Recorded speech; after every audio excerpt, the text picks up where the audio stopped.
السلام عليكم ورحمة الله وبركاته.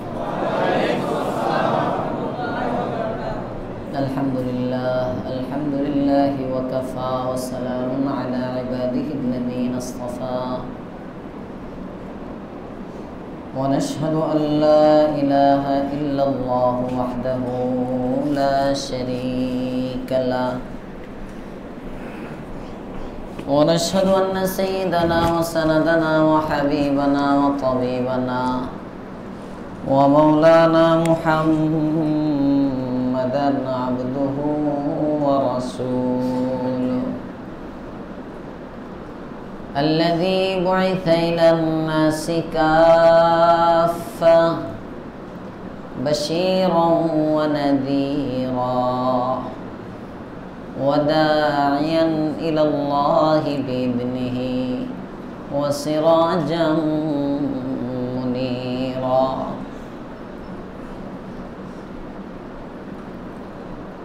أما بعد فقد قال الله تبارك وتعالى في كلامه المجيد وفرقانه الحميد: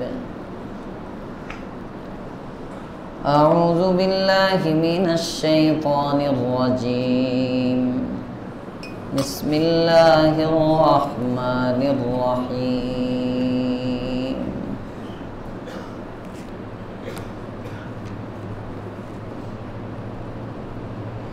وأما إذا ما ابتلاه فقدر عليه رزقه فيقول ربي أهانن كلا بل لا تكرمون اليتيم ولا تحاضون على طعام المسكين وتأكلون التراث أكلا لما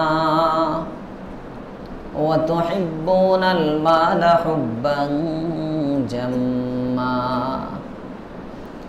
كلا إذا دكت الأرض دكا دكا وجاء ربك والملك صفا صفا وجيء يومئذ بجهنم يومئذ يتذكر الإنسان وأنى له الذكرى يقول يا ليتني قدمت لحياتي فيومئذ لا يعذب عذابه أحد ولا يوثق وثاقه أحد. يا أيتها النفس المطمئنة ارجعي إلى ربك راضية مرضية فادخلي في عبادي وادخلي جنتي.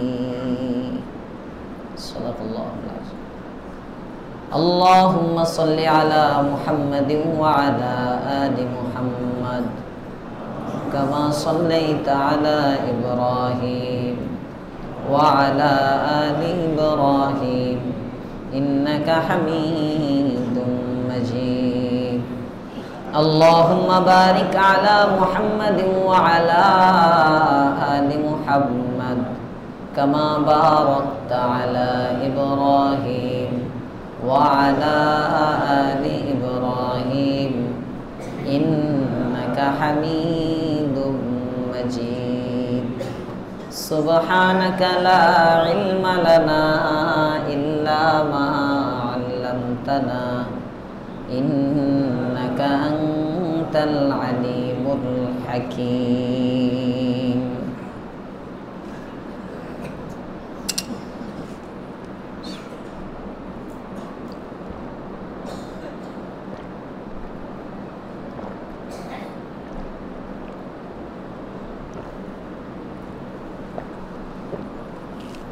আলহামদুলিল্লাহ। একটু চাবে। আলহামদুলিল্লাহ মহিলারা তো মনে করবো হুজুর স্ট্রোক করছে, বক্তারা নাকি এখন ওয়াজে স্ট্রোকও করে। হ্যাঁ, করতে পারে। এই খুতবা করে তখন যদি কোনো আওয়াজ না হয়, এরা মনে করবো না জানে হুজুর স্ট্রোক করছে। আলহামদুলিল্লাহ, শুকরগুজার হচ্ছি মালিকের দরবারে, যার তৌফিকে তাফসিরে আসতে পেরেছি। কালিমাতুশ শুকর পড়ি আলহামদুলিল্লাহ।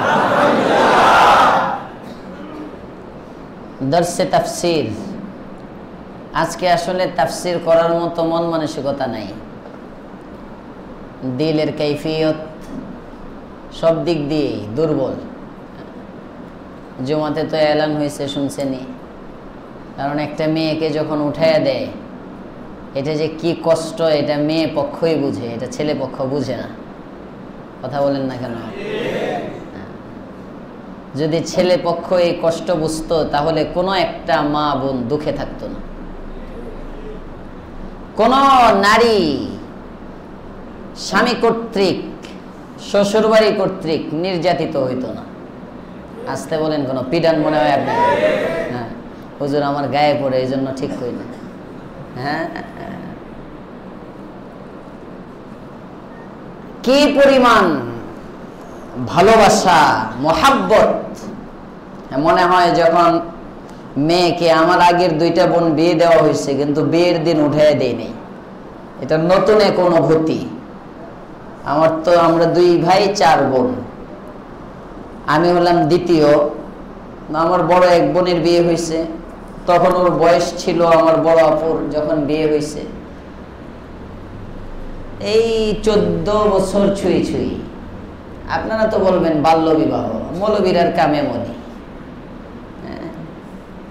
তাকদীরে আছে, হয়ে গেছে। 4টা জিনিস বুখারীর হাদিস। আল্লাহর রাসূল সাল্লাল্লাহু আলাইহি ওয়াসাল্লাম বলেন, ইউকতাবু ফি বাতনি উম্মিহি। শ্বশুর আজকে জুমায় বয়ান করতেছিলেন, বয়ানের মধ্যে বলছিলেন, আব্দুল্লাহ ইবনে সালাম ইহুদিদের বহুত বড় আলেম, রাসূল করিম সাল্লাল্লাহু আলাইহি ওয়াসাল্লামকে 3টা প্রশ্ন করছিলেন। বুখারীর হাদিস। 3 প্রশ্ন করেছিলেন জুমায় যারা ছিলেন। 3 প্রশ্নের মধ্যে একটি প্রশ্ন ছিল, জান্নাতীদের জান্নাতে যাওয়ার আগে জান্নাতীদের খাবার কি?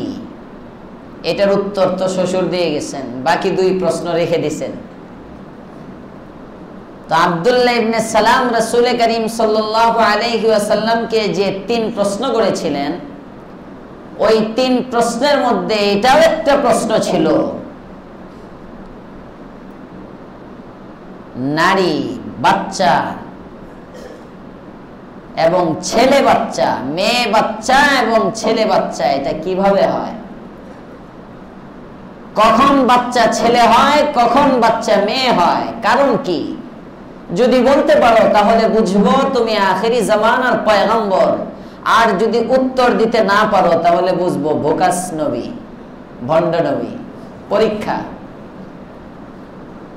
কখন বাচ্চা বাবার সাদৃশ্যতা অবলম্বন করে, কখন বাচ্চা মায়ের সাদৃশ্যতা অবলম্বন করে, কখন? একটা বাচ্চা মাতুল গোষ্ঠী, মাতুল ধারাও পায়, পিতৃ ধারাও পায় একটা বাচ্চা। এজন্য বলা হয় বাপ গুনে বেটা, হ্যাঁ, গায়ে কি কি কি কি যেন কয়, গায়ে গুনে ঘি, মা গুনে ঝি। হ্যাঁ, মা যদি ভালো হয় তাহলে মেয়ে ভালো হয়, বাবা যদি ভালো হয় ছেলে ভালো হয়। এটা স্বাভাবিক নিয়ম, কায়দায়ে কুল্লিয়ানা। এটাই হতে হবে জরুরি না, অধিকাংশ ক্ষেত্রে এমন হয়। বাপ ভালো তো ছেলে ভালো, এর অর্থ এই না কোনো মদখোরের ছেলে আলেম হবে না। এমনও আছে বাবা কৃষক, কোনোদিন 1 ওয়াক্ত নামাজ পড়ে না, লেংটি মেরে ক্ষেতের মধ্যে, ওই যে বিশাল স্পেশাল পোশাক, আমাদের ময়মনসিংহে কয় লেংটি, হ্যাঁ, হাঁটুর উপরে দিয়ে। এটা আপনাদের দেশে, আপনাদের এখানে কি বলে জানি না। তো এটা কাঁচা দিয়ে সুন্দর করে বাস সারাদিন ক্ষেতের মধ্যে করতেছে, নামাজ রোজার কোনো খবর নাই, স্ত্রীর সাথেও দুর্ব্যবহার করে, কিন্তু এমন কমবখ্ত কপাল পোড়ার ছেলেকেও আল্লাহ মুহাদ্দিস বানায় দেয়। এমন নজিরও আছে। এটা তো গোবরে পদ্ম ফুল, গোবরে কেমন যেন গোবরে পদ্ম ফুল ফুটলো, এটাও আছে। তো অধিকাংশ ক্ষেত্রে দেখা যায় বাবার আমলের প্রভাব সন্তানের উপর পড়ে, মায়ের আমলের প্রভাব সন্তানের উপর পড়ে, এটা অধিকাংশ ক্ষেত্রে, কিন্তু সর্বক্ষেত্রে না। অনেক সময় বাচ্চা বাবার ধারা পায়, মায়ের সাদৃশ্যতা অবলম্বন করে। তো আব্দুল্লাহ ইবনে সালাম রাসূলকে জিজ্ঞেস করলেন, প্রশ্ন করলেন, কখন কেন এগুলো হয়? বাচ্চা মেয়ে বাচ্চা কেন হয়, ছেলে কেন হয়? হযরত আল্লাহর রাসূল সাল্লাল্লাহু আলাইহি ওয়াসাল্লাম ইন্তজার করতেছেন, জিবরাইল আমিন এসে বলেন, ইয়া রাসূলুল্লাহ, চিন্তা করতেছেন কেন? আপনি বলেন, ইউকতাবু ফি বাতনি উম্মি, এই বাচ্চাটা যখন তার মায়ের পেটে থাকে তখন আল্লাহ তাআলা লিখে দেন এই বাচ্চাটা কি বাবার সাদৃশ্যতা অবলম্বন করবে না মায়ের সাদৃশ্যতা অবলম্বন করবে। সাথে সাথে ইউকতাবু ফি বাতনি উম্মি, তার মায়ের পেটে লিখে দেওয়া হয় আজালুহু, তার মৃত্যু কখন হবে, রিজকুহু, তার রিজিক কখন হবে, তার বিবাহ শাদী কোথায় হবে, কবে হবে, এই সবগুলো জন্মের আগে মায়ের পেটে থাকা অবস্থায় আল্লাহ তাআলা লিখে দেন। এগুলোতে কারো কোনো হাত চলে না। বিবাহ অনেক খোঁজ করা হয়, কেন? অনেক খোঁজে, খুঁজতে খুঁজতে খুঁজতে খুঁজতে খুঁজতে খুঁজতে 3 বছর 4 বছর। আমার বিয়ে তো 3 বছর খোঁজ করছে। আমি তো কারামতওয়ালা বুজুর্গ, জয়ে বগ মরে ফকিরের কারামতি জাহের হয়, এমন পিসাব আর কি আমি। হ্যাঁ, অনেক সময় মুসল্লিরা দোয়া চায়, পরে আবার ফোন দেয়, হুজুর আপনার দোয়া কবুল হয়ে গেছে। আমি যাক, জ্বরে বগ মরছে, ফকিরের কারামতি জাহের হয়েছে। আমি তো কোনো কামেল টামেল না। সূরা ফাতিহা করে ফু দেই, ফু নাকি লেগে যায়। আমি হইলাম এমন বুজুর্গ, যদি লেগে যায়, যদি লেগে যায় এর বুজুর্গ পিসা বললাম আমি। তো আমি দেওবন্দ থেকে আসার পরে আমি আব্বুকে বললাম যে আমার উস্তাদ মুফতি দিলওয়ার সাহেব হুজুর যখন বাংলাদেশে পড়ি, আজকে তাফসীর ওয়াজ টোয়াজ চিল্লাইতে টিল্লাইতে পারবো না, দিল ভালো না, এমনি কিছুক্ষণ আলাপ সালাপ করে দোয়া করে চলে যাবো, থাকবেন তো ইনশাআল্লাহ? আমাদের হুজুর আখেরি নসিহতের মধ্যে বলছিলেন, আখেরি নসিহতের মধ্যে বলছিলেন, কিছু নসিহত করছিলেন আমাদেরকে, যে শোনো, কোনোদিন রিকশাওয়ালার সাথে ঝগড়া করবা না।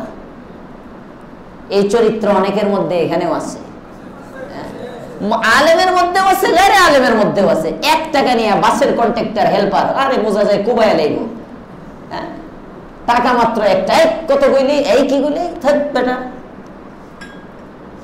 সিগারেট টাইনে 120 টাকা দৈনিক খরচ করতে পারো, বাসের হেল্পারের 3 টাকা বেশি দিলে তোমার সমস্যা কি? কথা বলেন না কেন? নিজের ইজ্জতের হেফাজত তো নিজের করতে হবে। কোথায় আমার ইজ্জত নষ্ট হবে? আরে ভাই, ইজ্জত লাখ টাকা দিয়ে কিনতে পাওয়া যায় না, ইজ্জত লাখ টাকা দিয়ে কিনতে পাওয়া যায় না। যারা ইজ্জতওয়ালা, যারা ইজ্জতওয়ালা, আমাদের মুফতি সাহেব হুজুর আখেরি নসিহত, এগুলো 18টা নসিহত করছিলেন হুজুর আমাদেরকে। সর্বশেষ জীবনে চলার জন্য, কর্মজীবনে কিভাবে এভাবে চলবা, দেখবা তোমার শান দিন দিন বাড়তেই থাকবে, তোমার ইজ্জতের ফিকির করতে হবে না, তোমাকে এমনিই সম্মান করবে মানুষ, হুজুর বলে দিছিলেন। তো তোর মধ্যে একটা ছিল, কোনোদিন রিকশাওয়ালা, বাসের কন্ট্রাক্টর, হেল্পার, মানে যাদেরকে সমাজের একটু দুর্বল শ্রেণী মনে করা হয়, এদের সাথে কখনো টাকা টুকা নিয়ে ঝগড়া করবো না। তো হুজুর বলতেছেন, আমার এক কারগুজারি শোনো তোমরা। আমি একদিন গেলাম রিকশা, 2টা রিকশা লাগে, এক রিকশায় গেলাম,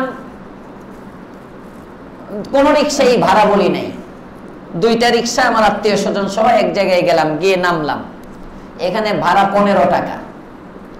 আমি দোনো রিকশাকে 15 টাকা 15 টাকা দিলাম। হুজুর বলতেছেন, দোনো রিকশাকে আমি 15 টাকা 15 টাকা দিলাম। এক রিকশাওয়ালা পকেটে নিয়ে নিলেন, কিছুই বললেন না। আরেকজন, হ্যাঁ হুজুর এটা ভাড়া দিলেন না, আরো 5 টাকা দেন, 20 টাকা ভাড়া। ওই যে আসে না কিছু। তো আমরা হইলে কইতাম এই বেটা আমি জানি না, প্রতিদিন আসি, এটা হলো আমরা। আর জিজ্ঞাস কর 10টা রিক্সাওয়ালারে, না দিয়ে হাঁটা শুরু। এটা কইতো যে হ্যাঁ বড় লোকই দেখেন, মানে এমনি লাগে চট্টা পড়ে, গরিব রে পিটাইতে তো পয়সা লাগে না। কথা বলেন না কেন?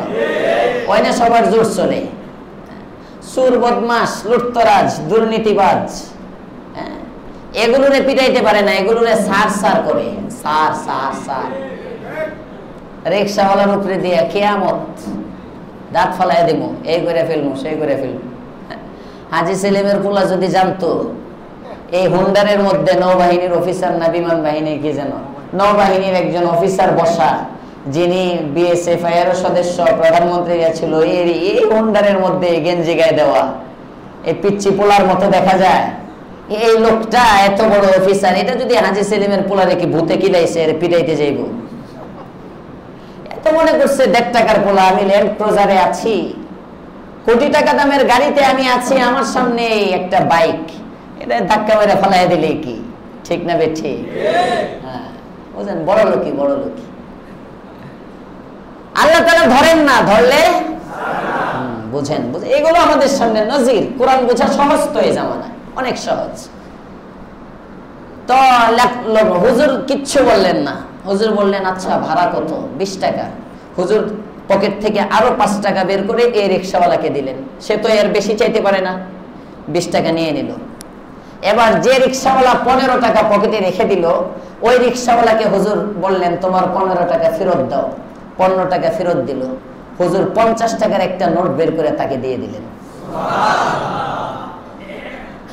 ওই রিক্সাওয়ালা ব্যাক করে তাকে এসেছে। হুজুর বললেন যে আমি পরে তাকে বললাম যে ভাই 15 টাকা হলো তার ইনসাফের ভাড়া, আর 35 টাকা হলো তার পুরস্কার, আর তোমার 20 টাকা তোমার দাবি অনুযায়ী যে ভাড়া তুমি দাবি করছো, এই 20 টাকা তোমাকে দিয়ে দিলাম। বাস, হুজুর হাইটে চলে গেছেন, এত পুরা বেওকুফ হয়ে গেছে। এভাবে হুজুর বলেন যে আমি আমার সারা জীবনে কোন রিক্সাওয়ালা, বাসের ড্রাইভার, কন্ট্রাক্টর, হেল্পার, এদের সাথে আমার কখনো কোনো তর্ক বিতর্ক হয় নাই। কখনো এদের সাথে তর্ক করলে ইজ্জত কমে, বাড়ে না। 1 টাকা 1.5 টাকা নিয়ে পুরা বাস গরম করে ফেলে। এগুলো চারিত্রিক ত্রুটি। এখানে যদি কেউ থেকে থাকে, আল্লাহ বর্জন করার তৌফিক দাও, বলেন আমিন। তো আজালুহু রিজকুহু, কি পরিমাণ বাঁচবে লেখা, কি পরিমাণ হায়াতে থাকবে এটাও লেখা, কি পরিমাণ রিজিক এটাও লেখা, বিবাহ শাদী কই হবে এটাও লেখা। হুজুর নসিহতের মধ্যে একটা নসিহত করছিলেন যে শোনো, তোমরা ফারেগের পরে বিবাহ শাদীতে তো জড়াবেই, তবে অন্তত 3টা বছর বিবাহ ছাড়া আগে খেদমত করবা, মাদ্রাসায় পড়াইবা 3 বছর। 3 বছর মাদ্রাসায় পড়াইবা, পড়ায়া তারপরে কর্মজীবনে, এবং ওই যে কর্মজীবন তো খেদমতি শুরু হয়ে যায়, মানে পারিবারিক জীবনে জড়াইবা। এতে করে তোমার এলেমটা একটু মজবুত হবে, কারণ বিয়ের পরে তো পড়ন যায় না, পড়াশোনা বেশি হয় না অধিকাংশ ক্ষেত্রে। এই স্ত্রী নিয়ে হসপিটালে দৌড়াইতে হয়, কয়েকদিন পরে বাচ্চা কাচ্চার কাউ কাউ শোনা লাগে। আমি ওই দিন আমার আহলিয়াকে বললাম যে হাই হাই হাই, যদি কোনো বাচ্চা কাচ্চা আল্লাহ তাআলা দেন, আমি আর এই ঘরেই থাকতাম না, আমার পড়ালেখা সব শেষ। আমারে কয় আপনি তো সাংঘাতিক পাষাণ, আমারে বলতেছে। তো বাচ্চা কাচ্চা হয় নাই, তাতেই আপনি বলতেছেন এদের কাউ কাউ বরদাস্ত করতে পারবেন না, কোনো বাপ কি এমন বলে? আমি বাপ হইলই না, পেরেশানি, এটার নামে দুনিয়া। ইন্নামা আমওয়ালুকুম ওয়া আওলাদুকুম ফিতনা। আরে সন্তানের জন্য মানুষ নামাজ পর্যন্ত কাজা করে, ঠিক না বেঠি? সম্পদের জন্য মানুষ নামাজ পর্যন্ত কাজা করে। হুজুর বলেন না জোহর, আসর, মাগরিব, এশা, ফজর 2 দিন ধরে মসজিদে যাইতে পারি না, কি হইছে? ছেলেটা হসপিটালে ভর্তি। ছেলে হসপিটালে ভর্তি, ছেলের মহাব্বতে নামাজ পড়ে না, এমন বাপ আছে না নাই? হায় হায় হায়। আল্লাহ বলেন ইন্নামা আমওয়ালুকুম ওয়া আওলাদুকুম ফিতনা। আরে বান্দা, আমি তোমাকে সম্পদ দিয়ে, তোমাকে সন্তান দিয়ে পরীক্ষা করি। তুই হসপিটালে তোর সন্তানের মহাব্বত বেশি, নাকি তোমার সন্তান যখন অসুস্থ তখন তুমি চিন্তা করো, হায় যে আল্লাহ এখনো নিভু নিভু করে আমার সন্তানকে জীবিত রেখেছেন, এ আল্লাহ মুহূর্তের মধ্যে তার শ্বাসটা বের করে নিয়ে যেতে পারেন। সুতরাং নামাজ কাজা না করে হসপিটালে সন্তানের চিকিৎসা চলবে, আমার কপাল তো জায়নামাজে মুসল্লার মধ্যে পড়ে থাকবে। ঠিক না বেঠি? এটা হলো বাপ। কয়জন বাবা এমন আছে? কয়জন বাবা এমন আছি আমরা? আল্লাহ তুমি হেফাজত করো, বলেন আমিন। দ্বীনের সমাজ আমাদেরকে দান করো, বলেন আমিন। হুজুর বলছিলেন পারিবারিক পেরেশানিতে জড়ায় যাইবা, এই জন্য 3 বছর পরে বিয়ে করবা, এলেমটা একটু মজবুত হবে। তখন আমি নিয়ত করছি 3 বছরের আগে বিয়ে করব না। তো দেওবন্দ পড়লাম, দেওবন্দ পড়ে আসলাম, আসার পর থেকেই তো একের পর এক আব্বু দেখতেছে এখানে ওখানে, বাপ এত ফুলার বউ দেখতে পাগল হয়ে গেছে, মাও আছেন ওখানে, সব কিন্তু আসে যায়। তো গত শবে বরাতে আমরা বাসায়, লকডাউন চলতেছিল, তো শবে বরাতে কোনো ওয়াজ নাই, লকডাউন। বাসায় বসকে বলতেছে, আজকে সবাই খতম করবে, খতমের পরে দোয়া হবে, তুমি নিজে দোয়া করবা আমি যেন তাড়াতাড়ি বউ দেখতে পারি। আমারে বলতেছে তুমি নিজে দোয়া করবা আমি যেন তাড়াতাড়ি বউ দেখতে পারি। পরে আমি হেসে বললাম, বউ দেখার মেয়াদ তো কাছে হয়ে গেছে, কারণ আমার কর্মজীবনের 3 বছর এই রমজানে শেষ হইতেছে, এমনি আগামী 40 দিনের মধ্যে বউ পেয়ে যাবেন, আপনি চিন্তা করেন না। আমি বলছি আগামী 40 দিনের মধ্যে বউ পাইবেন, 28 দিনের মাথায় আমার বিয়ে ঠিক হয়েছে। এটা হলো জ্বরে বক মরে ফকিরের কারামতে যায়। আব্বু তো মনে করে বাবারে ছেলে সাড়ে সাংঘাতিক কামেল, খালি কামেল না, ভিতরে গিয়ে এজন্য যত ভালো ভালো কাজ সব দিতে আমারে ঠেলে দিতে চায় সামনে, মানে মনে করে বাবার একটা হোসনে জন আমার ছেলে খুব বুজুর্গ, এরে দিয়ে করাইলে এটা মানে বাসায়ও। এই যে আজকে আমার ছোট বোনের বিয়ে, টঙ্গী গেছি, এখানে বলতেছে ছেলে, আমার ছেলে শাইখুল হাদিস, সে বিয়ের খুতবা পড়বে, আমারই দিয়ে বিয়ের খুতবা পড়াইছে। অথচ মুরব্বীরা অনেকে বসা, আমার শ্বশুর, এরপরে আব্বুর শ্বশুর, আমার আব্বা, আরো কত উলামায়ে কেরাম, মানে মনে করে ছেলে কামেল। তো আজকে বিয়ের খুতবা পড়ছি আমি আমার বোনেরটা, আপনাদের তো 2-3টা বিয়ে আমি পড়াইছি এই পর্যন্ত, নিজের বোনের বিয়ের খুতবা পড়লাম। দোয়া করেন যেমন একটা হুসনে জন নিয়ে বাবা পড়াইছে, আল্লাহ যেন আমার এই বোনটাকে সারা জীবন আমৃত্যু আল্লাহ যেন সুখ শান্তিতে রাখেন, দাম্পত্য জীবনে যেন আল্লাহ তাআলা সুখী করেন, বলি আমিন। কথাটা এই জন্য বললাম, আপনাদের সাথে আলাপ সালাপ করতেছি যে মানুষ যদি বুঝতো বিয়ে শাদী এগুলো তকদির।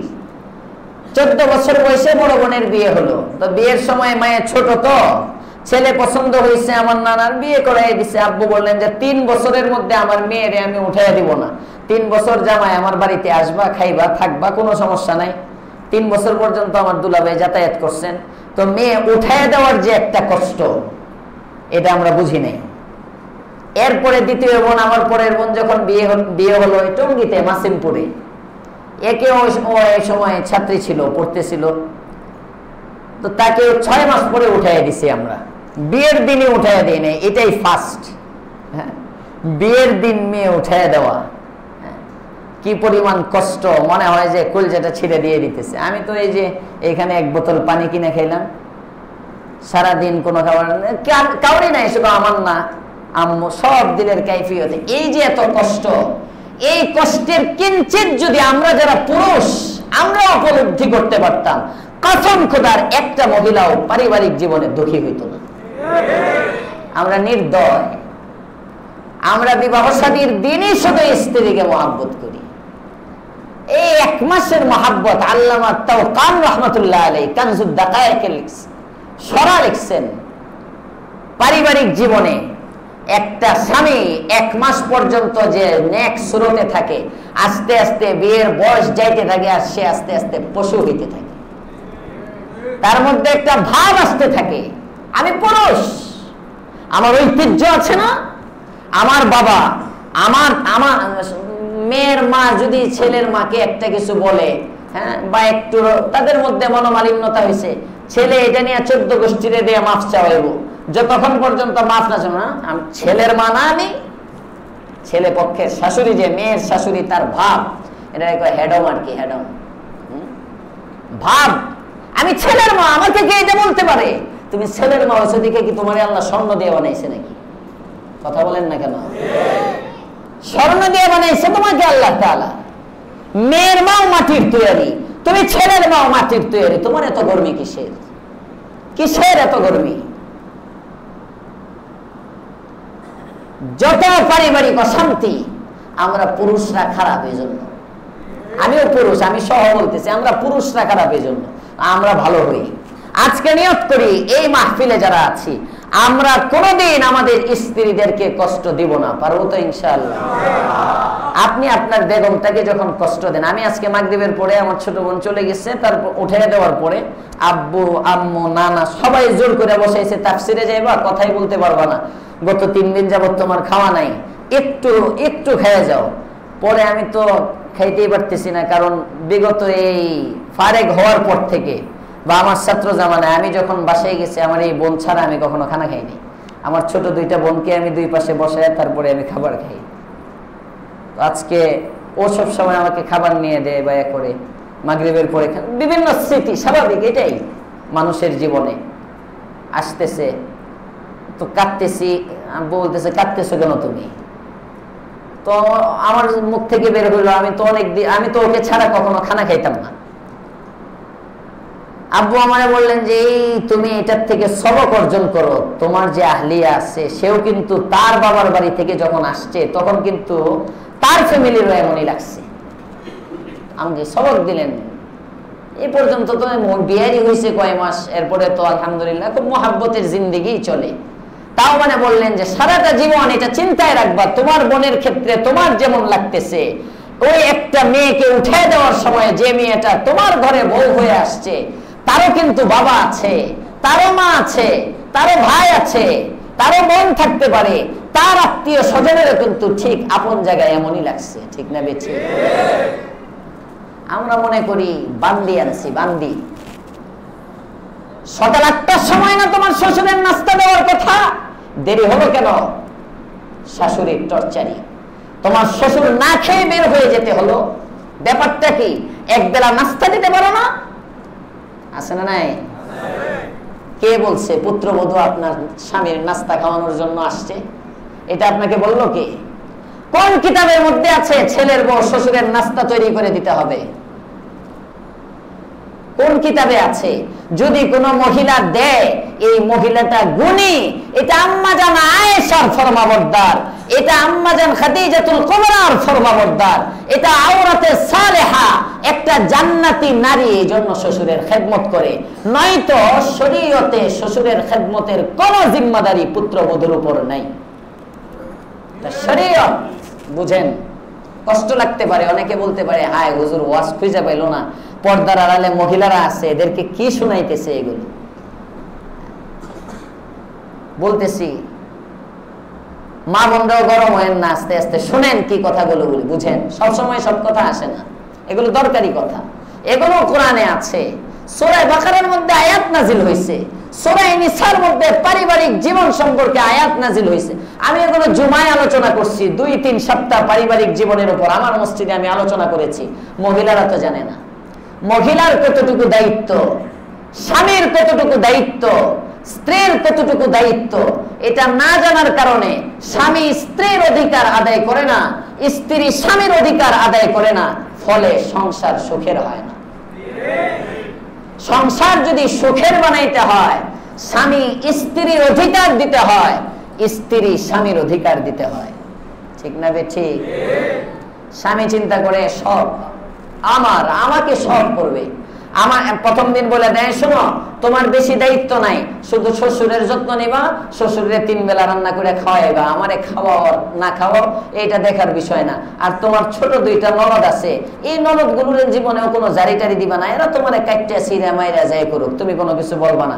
আর ননাসরা তো বুঝো না, এরা তো বড়, এইটার একটু তুমি সুন্দর করে ওনাদের ওই জুতা টুতা গুলো একটু যখন আগাইতে যায় তখন একটু সোজা করে দিবা। আর তোমার 10টা না 20টা না, একটা মাত্র শাশুড়ি গোসলের পরে খবরদার তার কাপড়টা যেন কোনোদিন নিজে ধুইতে না হয়, তুমি ধুইবা।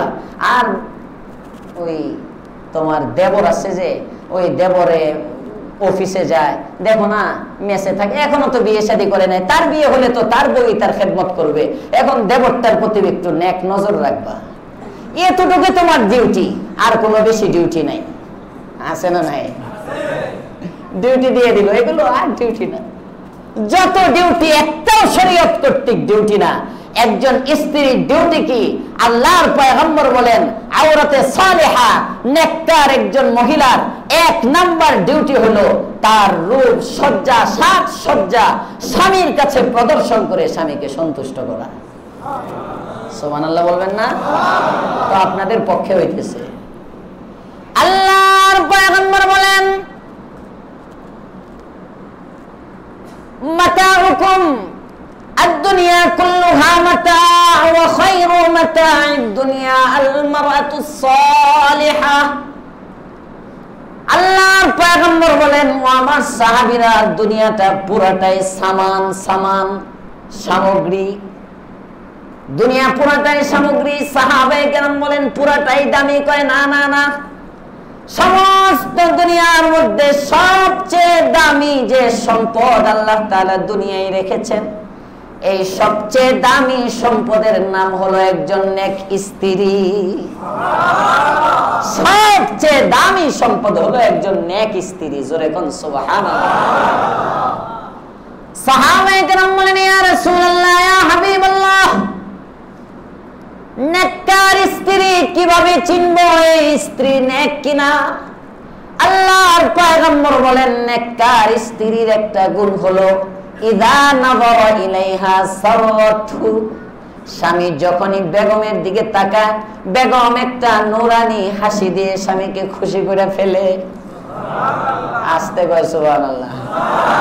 কারণ কয় সুবহানাল্লাহ কয় লাভ নাই, ভুলেও আসে না, বরং মুখে হাসি থাকলে আমি ঘরে ঢুকলে মুখ বন্ধ করে রাখে। অধিকাংশ ফ্যামিলির হালত তো এরকম। ইযা নাযারা ইলাইহা সাররাতহু। আরে বেগম, মহিলা দেবরের সামনে হাসে, স্বামীর সামনে হাসে না। ঠিক না বেটি? স্বামীর বন্ধুর সামনে ওরে বাবারে বাবারে বেটকি কত প্রকার ও কি কি স্বামীকে। আল্লাহর পয়গম্বর বলেন, ইযা নাযারা ইলাইহা সাররাতহু। স্বামীর কাছে স্ত্রীর কাছে স্বামীর পাওনা, যতবার স্ত্রীর দিকে তাকাবে ততবার যেন স্বামী খুশি হয়ে যায়, এমন ব্যবহার করতে হবে। সুবহানাল্লাহ। ইযা নাযারা ইলাইহা সাররাতহু ইযা গাবা আনহা হাফিজাতহু। যখন স্বামী থাকে না, তখন স্বামীর সম্পদ যা আছে সমস্ত সম্পদকে স্ত্রী হেফাজত করতে হবে, বাপের বাড়ি পাচার করতে পারবে না। কিছু স্ত্রী আছে বাপের বাড়ি পাচার করে, ভাইদেরকে কত দুলাভাই যখন থাকে না তখন আইস আছে না নাই? বহু আছে। এটার থেকে ওইটাই কেউ থাকে না, চুপচাপ আসে, আসলে একটা ব্যাগ আগের থেকে তাড়াতাড়ি লুয়ে যান, কেউ যেন দেখে না। হায় হায় হায়। এই যে স্বামীর অগোচরে একটা কাঁচা মরিচও যদি স্বামীর বাড়ি থেকে স্ত্রী নিজের বাবার বাড়িতে বা অন্য যে কোনো বাড়িতে পাঠায়, কবিরা গুনাহ। এটার হিসাব কাল কিয়ামতের মাঠে আল্লাহর কাছে না দেওয়া পর্যন্ত এই স্ত্রী জান্নাতে যেতে পারবে না। স্বামীর সম্পদ হোক না একটু লবণ, হোক না একটু মরিচ, হেফাজতের জিম্মাদার কে? স্ত্রী। এখানে হেফাজতের জিম্মাদার স্ত্রী। আল্লাহ স্ত্রীকে দায়িত্ব দিচ্ছেন, স্বামীর সম্পদ তুমি হেফাজত করে রাখবা। স্ত্রীর কাছে স্বামীর পাওনা, মালের হেফাজত করবে, এবং স্বামীর যে সন্তানগুলো আছে এই সন্তান প্রসব করবে, সন্তানকে দিনদার বানাবে। এগুলো হলো স্বামী স্ত্রীর কাছে পাওনা। কোন হাদিসের মধ্যে নাই স্বামীর রুটি বানায় খাওয়াইবা, কোন হাদিসে নাই। কোন হাদিসে নাই স্বামীর লুঙ্গিটা স্ত্রী ধুয়ে দিবে, এটা স্বামী স্ত্রীর কাছে পাওনা নাই। কোন হাদিসে নাই স্বামী বের হয়ে যাওয়ার সময় স্ত্রী স্বামীর জুতাটা সোজা করে দিবে, নাই। স্বামীর খেদমতের বেলায় যদি না থাকে, তাহলে স্বামীর বাপ মার খেদমত করতে হবে স্ত্রীর। আসতে বলেন কেন? এটা শরীয়ত। এই জন্য স্বামী বাধ্য করতে পারবে না। অনেকে বলে, হুজুর আমার স্ত্রী আমার বাবা মার খেদমত করে না, আমি কি তাকে তালাক দিয়ে দিব? এই সপ্তাহ ফোন আসছে আমার কাছে, আমি কি তাকে তালাক দিয়ে দিব? আমি বললাম, কেন তালাক দিবেন? তার জিম্মাদারি না আপনার বাবা মার খেদমত করা। আপনার বাবা মার খেদমত আপনি করেন, প্রয়োজনে চাকর রেখে দেন, চাকরানি রেখে দেন, মাসিক বউ রেখে দেন, কত টাকা লাগে আপনি খরচ করবেন, ওনার খেদমতের জিম্মাদারি আপনার। এটাকে ইস্যু করে বউ তালাক দেওয়ার অধিকার আপনার নাই। বউ যদি আপনার অন্য সব দিনদারি হয়, সব ঠিক থাকে, আপনার বাবা মার খেদমত করে না, এজন্য ছাড়তে পারবেন না। হ্যাঁ, তবে মা বোনদের উচিত খেদমত করা। কারণ আপনি যদি আপনার শ্বশুর শাশুড়ির খেদমত করেন, আপনার ছেলে মেয়ের জিন্দেগি সুখময় হবে, দুঃখের হবে না। জোরে কোন সুবহানাল্লাহ। বহু ইতিহাস, খেদমতের দ্বারা মান বাড়ে, কমে না। আমি জামাই, আজকে আমার শ্বশুরের জুতাগুলো শ্বশুর দিতে চান নাই, আমার শ্বশুর কিন্তু আমার উস্তাদও না, তারপরে মুরব্বী হিসাবে আমি নিজে আমার শ্বশুরের জুতাগুলো নিয়ে আসলাম। ইচ্ছা করলে আমি কোনো মুসল্লির কাছে দিতে পারতাম, ইয়া করতাম। আমি এখানের খতিব সাহেব, আমি একটা শান নিয়ে ওখানে আমার জুতা যেভাবে বাহিরে রেখে আসতে পারতাম। তো আমি সবক দেওয়ার জন্য, আমার দায়িত্ব না শ্বশুরের জুতাটা না, তারপরেও আমি নিজে জামাই হয়ে আমি শ্বশুরের জুতাগুলো নিলাম। মুসল্লিরা যারা দেখছেন, ওদিক দিয়ে আমি ঢুকছি একটা সবক দেওয়ার জন্য। এটা আমার ইসার, এটা আমার আত্মত্যাগ, এটা কুরবানি, এটা বোনাস, এটা উসিলায় আমার সন্তান সন্ততি যদি কখনো হয়, এদের জিন্দেগি সুখের হবে ইনশাআল্লাহ। চলবেন তো এভাবে ইনশাআল্লাহ। এখানে যে সমস্ত পুরুষরা আছেন, ওয়াদা নিতে চাই, কোন পুরুষ নারী নির্যাতন করব না। আস্তে আস্তে করে। নারী নির্যাতন বলতে কি বুঝেন? বউ পিটানো। বউ পিটাইবেন না। যাদের স্ত্রী আছে, খবরদার, স্ত্রীকে পিটানোর কোনো অধিকার শরীয়তে নাই। যদি একান্ত পিটাইতেও হয়, তাও তুলা দিয়া লাঠি বানায় পিটাইবেন। মুসনাদে আহমদের হাদিস, তুলা দিয়া লাঠি বানাইতে হবে, যেন আপনার স্ত্রীকে আঘাত করলে এটার দাগ না হয়। আর এমন পিটায় পরে সেশন দিস, কি সেশন দিছি, পিঠটা খুললে একেবারে হাতের 5 আঙ্গুল না 10 আঙ্গুল বসে বসছে। আছে না নাই? জাহান্নামে দেখবো, কয় জাহান্নামে গেলে বুঝবা কয় আঙ্গুল তোমার পিঠে বসে। আজকে অবলা একজন নারী, তুমি তাকে প্রহার করো, তুমি তার উপর রাগ ঝাড়ো, অফিসের মধ্যে সেটা এটা বেগমের উপর ঝাড়ে, বসরে তো কিছু বলতে পারে না। এই বুঝছ না পেতনি, হ্যাঁ আজকে আমার মেজাজ গরম, আগে বুঝবি না, এই সেই হিরিম তিরিম সব এক স্ত্রীর উপর দিয়ে। এগুলো ভালো না। আল্লাহ হেফাজত করেন, বলেন আমিন। আমি তো আশা করবো আমার মুসল্লিদের মধ্যে এমন নাই। তারপরেও যদি কেউ থেকে থাকেন, নারীকে ইয়া করেন, স্ত্রীর অধিকার আদায় করেন না, আপনার দায়িত্ব আপনি পালন করেন, আপনি স্ত্রীর অধিকার দেন। স্ত্রী আপনারটা দিল না না দিল এটা দেখবেন না, আপনি স্ত্রীর হক দিবেন। পারবেন তো ইনশাআল্লাহ? সবাই সবাই সবাই কারা কারা হাতগুলো দেখি। আল্লাহ তুমি কবুল ও মঞ্জুর করো, বলেন আমিন। এই বাচ্চার হাত উঠাইছে, ও বউয়ের হক আদায় করবে। যাক, বড় হইলে করবো। হ্যাঁ যাক, এটাই তাফসীরের আসল। আল্লাহ তাআলা হেফাজত করেন, বলেন আমিন। নারীদের উচিত স্বামীর হক আদায় করা। কিছু নারী আছে, এরা নিজের দোষে সংসার অশান্তির হয়, নিজের দোষ। স্বামী খুব ভালো, স্বামীর কাছে নিজের বান্ধবীর গুণাগুণ আলোচনা করে। আছে না নাই? আমি প্রথম দিন আমার বেগম, প্রথম দিনের কথা নাকি এদের সারা জীবন স্মরণ থাকে।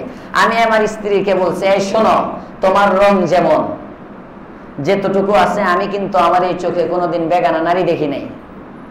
রাস্তায় চলতে গেলে যদি হঠাৎ নজর পড়ে, এটা আলাদা মাসআলা, খাহেসাতের নজরে আমি কসম খোদার আমার বেগমরে বলছি, তোমার স্বামী এমন একজন স্বামী পাইছো তুমি এই ডিজিটাল যুগে, যে 27 বছর বয়সে কসম করে বললে কাফারা দিতে হবে না, খাহেসাতের নজরে কোনোদিন একটা বেগানা নারীর দিকে তাকায় নেই।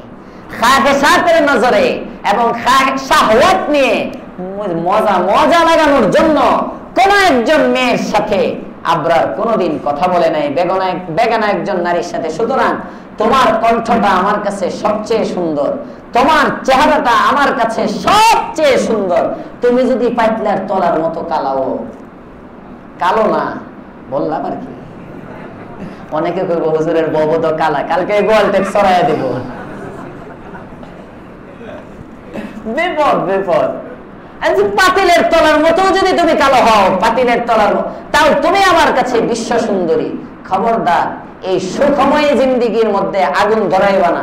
তুমি কোনোদিন তুমি আমার সামনে কোনো বেগানা নারীর গুণাগুণ বলবা না, কারণ আমি একজন পুরুষ, একজন বেগান। পাশের বাসার ভাবি, বাবা রে বাবা, চুলটা একেবারে হাঁটুর নিচ পর্যন্ত, একটা গুণ। মহিলাদের চুল লম্বা হওয়া এটা একটা গুণ। বললো পাশের বাসার ভাবি আজকে আসছিল, আল্লাহ, তার চুলটার দিকে তাকাই থাকতে মন চাই যে এর চুল হইলো কান্দে পড়ে, তার চুল কাঁধে পড়ে।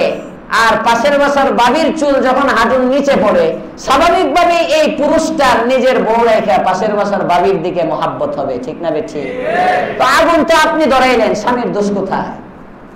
আগুন তো আপনি লাগাই দিলেন, আপনি আনলেন। হ্যাঁ, শালি কি আর ছোট বোন কি, এটা আমার ছোট বোন মানে আপনার ছোট বোন, বুঝেন নাই?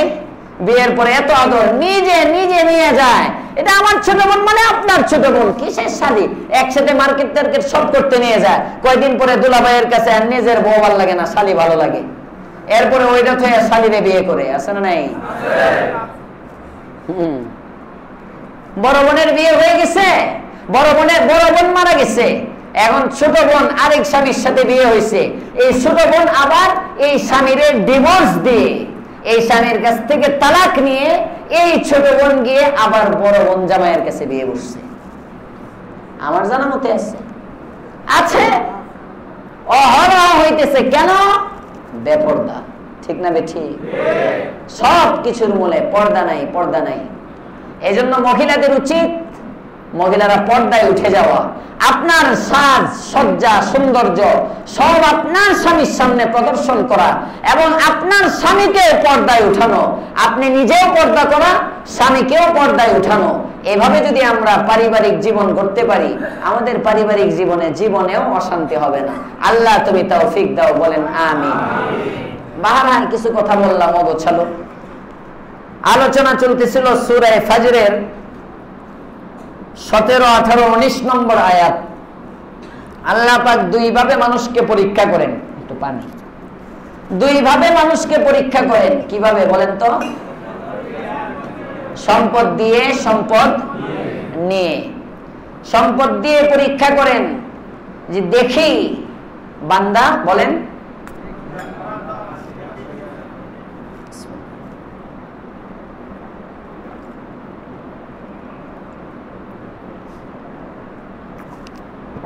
আলহামদুলিল্লাহ। সম্পদ দিয়ে পরীক্ষা করে দেখি বান্দা শুকরিয়া আদায় করে কিনা, আমার দিকে আসে কিনা, আমার কথা স্মরণ করে কিনা, এটা পরীক্ষা করে। সম্পদ নিয়ে পরীক্ষা করে দেখি বান্দা সবর করে কিনা, ধৈর্য ধারণ করে কিনা। কিন্তু বান্দা সম্পদ পেয়ে কাজ করে কি? উল্টা। কাল্লা বাল্লা তুকরিমুনাল ইয়াতীম। আল্লাহ বলেন, পক্ষান্তরে তোমরা এতিমকে সম্মান করো না। ওয়ালা তাহাযুনা আলা তুআমিল মিসকিন। মিসকিনকে তোমরা খাবার দাও না। ওয়া তাকুলুনা তুরাসা আকলাল লাম্মা। তোমরা বোনদেরকে ঠকাও, মেয়েদের অধিকার মিরাস এটা একেবারেই গিলে খেয়ে ফেলো। কয় এগুলোর কারণ কি জানো?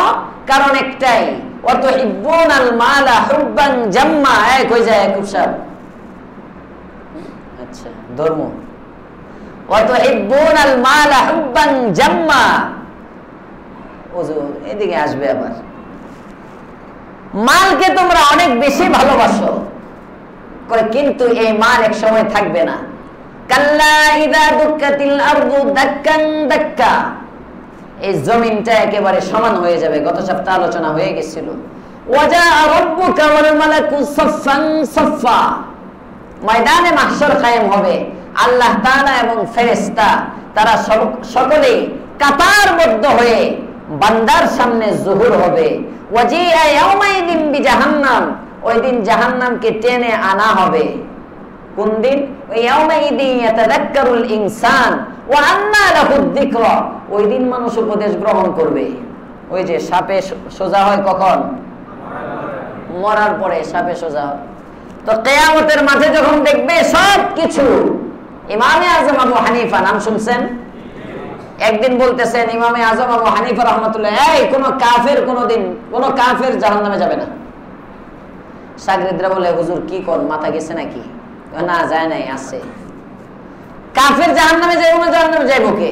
আরে সমস্ত কাফের যখন জাহান্নামের আগুন দেখবে, শাস্তি দেখবে, ফুলসিরাত দেখবে, মিজান দেখবে, সবকিছু যখন দেখবে, দেখে বলবে হায় দুনিয়াতে না অস্বীকার করছিলাম, এখন দেখি ফুলসিরাত সত্য, জান্নাত সত্য, জাহান্নাম সত্য, সবই তো, সবগুলো তারা বিশ্বাস করবে। এই বিশ্বাসের নামই তো ঈমান। সবগুলোর উপর তারা বিশ্বাস করবে। তবে এটা আলাদা মাসালা, তাদের ঈমান ওই সময় আর কাজে আসবে না। কারণ ঈমান কাজে আসে দেখা ঈমান না, না দেখা ঈমান। আল্লাহ তাআলা বলতেছেন ওয়াজিআ ইয়াউমাইদিন বিজাহান্নাম ইয়াউমাইদিন ইয়াতাযাক্কারুল ইনসান ওয়া আন্না লাহুয যিকরা, ইয়াকুল, আফসোস করে বলবে সেদিন, ইয়া লাইতানি কদ্দামতু লিহায়াতি, হায় আমি যদি আমার জীবনের জন্য কিছু করতে পারতাম। মানুষ কিছু করে মরার জন্য না জীবনের জন্য? কামাই রুজি, বাড়ি গাড়ি, আস্তে আস্তে কয়, আস্তে আস্তে। আমারও পাওয়ার নাই, মুসল্লিদেরও পাওয়ার নাই। জোরে কন, জোরে কন, জোরে। কিসের জন্য? মরার, জীবনের জন্য, জীবনের জন্য। ইয়াকুলু ইয়া লাইতানি কদ্দামতু লিহায়াতি, বাড়ি বানাইতেছে নিজে থাকার জন্য, জীবনের জন্য। আল্লাহ বলেন তোমার এই হায়াতটা কোনো হায়াতই না। গত সপ্তাহে বলছিলাম তোমার এটা কোনো হায়াত না। প্রকৃত হায়াত হলো মৃত্যুর পরের হায়াত। মনে আছে তো? এ পর্যন্ত আলোচনা হয়ে গেছিল। প্রকৃত হায়াত কোনটা? মৃত্যুর পরের যেটা হায়াত, আল্লাহ বলতেছেন আমি না, ওইটা হলো হায়াত। তাহলে মানুষ সেদিন আফসোস করবে, ইয়াকুলু ইয়া লাইতানি কদ্দামতু লিহায়াতি, হায় যদি আমি আমার জীবনের জন্য কিছু করতে পারতাম। সুবহানাল্লাহ। পারবে কিছু করতে? ইয়াকুলু ইয়া লাইতানি কদ্দামতু লিহায়াতি, হায় হায় হায় আমার জীবদ্দশায় আমার পয়গম্বরের বিরুদ্ধাচরণ হয়, আমার জীবদ্দশায় আমার নবীকে নিয়ে ব্যঙ্গচিত্র প্রকাশ করা হয়, আমার জীবদ্দশায় আমার নবীকে কটূক্তি করা হয়, আমার জীবদ্দশায় আমার নবীর সুন্নতের গলায় ছুরি চালানো হয়। ইয়াকুলু ইয়া লাইতানি কদ্দামতু লিহায়াতি, যদি পারতাম আমি আমার জীবনের জন্য কিছু করতে পারতাম, যদি একটা ব্যানার ফেস্টুন নিজ উদ্যোগে ছেপে দিতে পারছি। কয়জনে পারছি? পারতাম যদি একটা মিছিলের মধ্যে নিজে অংশগ্রহণ করতে পারতাম, যদি নবীর ইজ্জত আবরু হেফাজতের জন্য একটা স্লোগান দিতে। ইয়াকুলু ইয়া লাইতানি কদ্দামতু লিহায়াতি, হায় যদি পারতাম আমার সংসারটাকে আমি সুন্নতি সংসার হিসাবে করতে। নিয়ত করতে পারি তো ইনশাআল্লাহ। হায় যদি পারতাম আমার আমলি জিন্দেগিকে সুন্নতি জিন্দেগি বানাইতে। গত সপ্তাহে বলছিলাম যে প্রতিবাদের দুইটা নিয়ম, একটা হলো স্লোগান দিয়ে প্রতিবাদ করা, আর একটা হলো আমলি পরিবর্তন। আমলি পরিবর্তন আল্লাহর রাসূল সাল্লাল্লাহু আলাইহি ওয়াসাল্লামের জামানায় স্লোগান নোগান কোনো কিছু ছিল না। স্লোগান ছিল শুধু যুদ্ধের ময়দানে, যুদ্ধের ময়দান ছাড়া আর কোনো স্লোগান নাই। মিছিল মিটিংয়ে স্লোগান হইতে পারে, উত্তেজনা, স্পিড তৈরি করার জন্য। কেমন যেন এটা তো জিহাদ। মিছিলের স্লোগান, ইসলামিক মিছিলে স্লোগান হতে পারে। ওয়াজ মাহফিলে আবার স্লোগান কিসের? রাসূল কি আমাদের চেয়ে কম বড় বক্তা ছিলেন? আল্লাহর পয়গম্বর ইন্না মিনাল বায়ানি লাসিহরা, জোরে কোন আল্লাহু আকবার।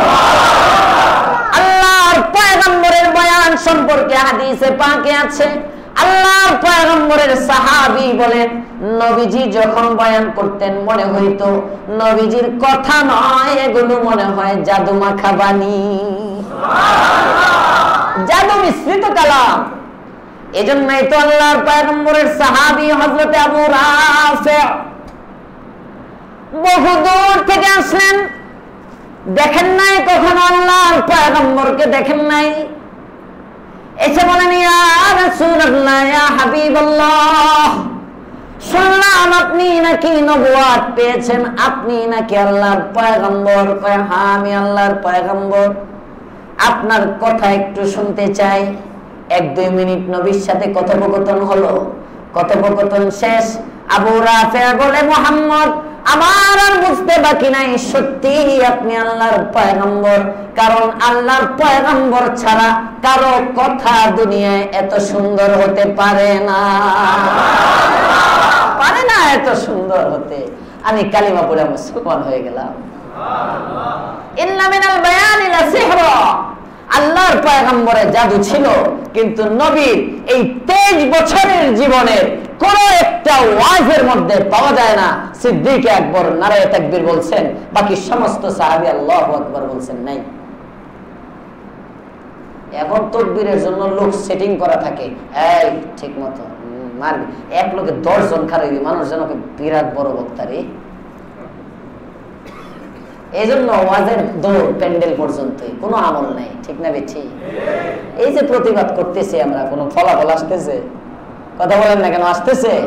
কোথায় একটা জিনিসের অভাব আছে, এই অভাবটা হলো রূহানিয়তের অভাব, এই অভাবটা হলো খুলুসিয়তের অভাব, এই অভাবটা হলো গুনাহ মুক্ত সমাজের অভাব, গুনাহ মুক্ত আন্দোলনের অভাব।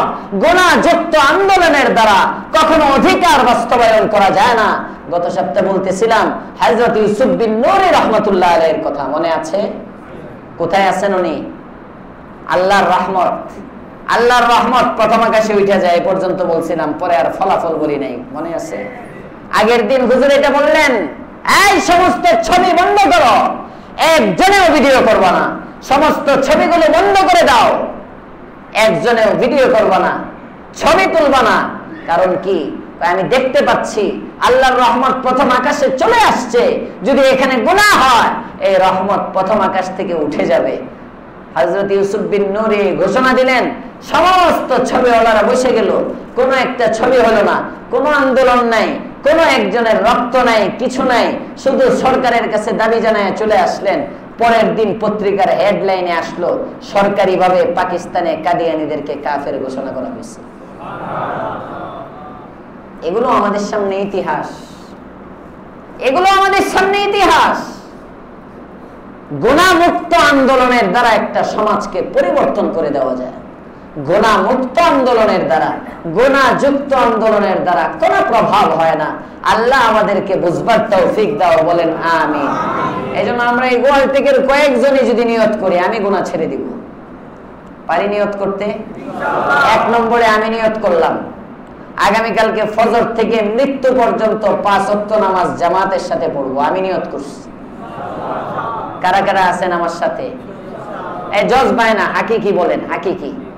যারা পারতেন না এরা হাত নামায় ফেলেন, আর যারা কার্যকারিতা পারবেন তারা হাত উঁচা করে রাখেন, আমি দেখি। পারবো সবাই ইনশাআল্লাহ? মাশাআল্লাহ, আল্লাহ তুমি কবুল ও মঞ্জুর করো, বলেন আমিন। নামাজ কার? আমার, আমার, আমার নামাজ, আমার নামাজ, আমার আমল নামায় যদি নামাজ থাকে কিয়ামতের দিন বলতে হবে না ইয়াকুলু ইয়া লাইতানি কদ্দামতু লিহায়াতি, হায় যদি আমার জীবনের জন্য আমি কিছু করতাম। নামাজি কোনোদিন এই কথা বলবে না, বেনামাজি আফসোস করবে, মা সালাকাকুম ফি সাকার, জাহান্নামে একে টেনে টেনে নিতে থাকবে। জান্নাতি মানুষগুলো জানালা দিয়ে দেখবে, আরে আমার পাশের প্রতিবেশী জাহান্নামে যায়, জিজ্ঞাসা করবে কিরে তুমি জাহান্নামে যাও কেন? কারণ কি? মা সালাকাকুম ফি সাকার, কোন জিনিস তোমাকে জাহান্নামের দিকে টেনে নিয়ে যাচ্ছে? কালু, তারা বলবে লাম নাকু মিনাল মুসাল্লিন, আরে বেটা নামাজ পড়ি নাই, টুপি লম্বা থাকলে কি হইব? লাম নাকু মিনাল মুসাল্লিন, আমরা দুনিয়াতে নামাজ পড়তাম না। 1 নম্বর, যারা বেনামাজি তারা জাহান্নামী, যারা বেনামাজি তারা জাহান্নামী, যারা নামাজি তারা বিনা হিসাবে জান্নাতি। যার নামাজের হিসাব ঠিক তার সব হিসাব ঠিক, যার নামাজ ঠিক নাই একে খরচ দিবেন না, এটা ঋণ দেওয়া জায়েজ নেই। বেনামাজিকে খরচ দেওয়া জায়েজ নাই, আরে ফতোয়ার মাসলা না, এটা শেখ সাদির মাসলা। গুলিস্তা একটা কিতাব আছে, গুলিস্তা কিতাবের মধ্যে আছে বেনামাজিকে টাকা হাওলাত দিও না। শেখ সাদি রহমাতুল্লাহ আলাইহি অনেক বড় দার্শনিক ছিলেন, অভিজ্ঞতা সম্পন্ন ব্যক্তি ছিলেন। 18 বছর উনি নিজে পায়দলে পুরা পৃথিবীতে সফর করছেন, অভিজ্ঞতা অর্জনের জন্য, আল্লাহর সৃষ্টি দেখার জন্য। হযরত শেখ সাদি ওগুলো আবার নিজের কিতাবের মধ্যে নিজের সফরনামা নিজের হাতে নিজে লিখছেন।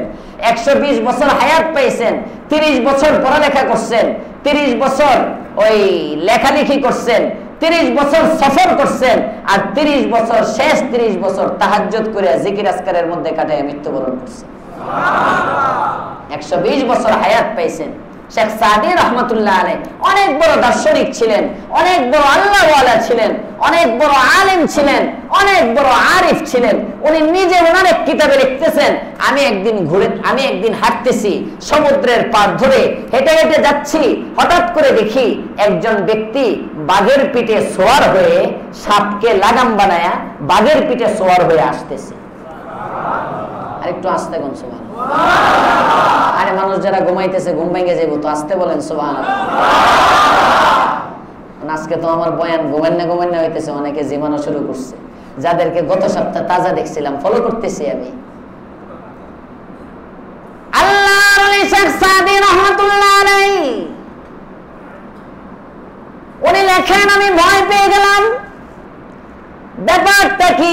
বাঘের পেটে সোয়ার হয়ে সাপকে লাগাম বানায় নিয়ে আসে, এটাও কি মানুষের দ্বারা সম্ভব? হযরত শেখ সাদি রাহমাতুল্লাহ আলাইহি বলেন, আমি রাস্তার কিনারায় চলে গেলাম, আমি তাকে রাস্তা ক্লিয়ার করে দেই, কিন্তু আশ্চর্য, লোকটা আমার সামনে এসে হাত ব্রেক করলো। শেখ সাদি বলে, আমি ভয়ে কম্পমান, কাপড় নষ্ট হওয়ার উপক্রম, সাপ আর বাঘ, আমি নিজ দিকে তাকিয়ে আছি, থরথর করে কাঁপতেছি। লোকটা আমাকে ডাক দেয়, আই সাদি। যখন বলছে আই সাদি, তখন আমি একটু সাহস পাইলাম যে এটা নিশ্চয়ই কোনো আল্লাহর ওলি, নয়তো আমার নাম জানলো কিভাবে? অনেকে বলবে যারা ওই যে মাজার টাজারের দিকে কানেকশন আছে, এই তো খাজা বাবা ফরিদপুর বয়ে বয়ে দেখে আমি কি করি।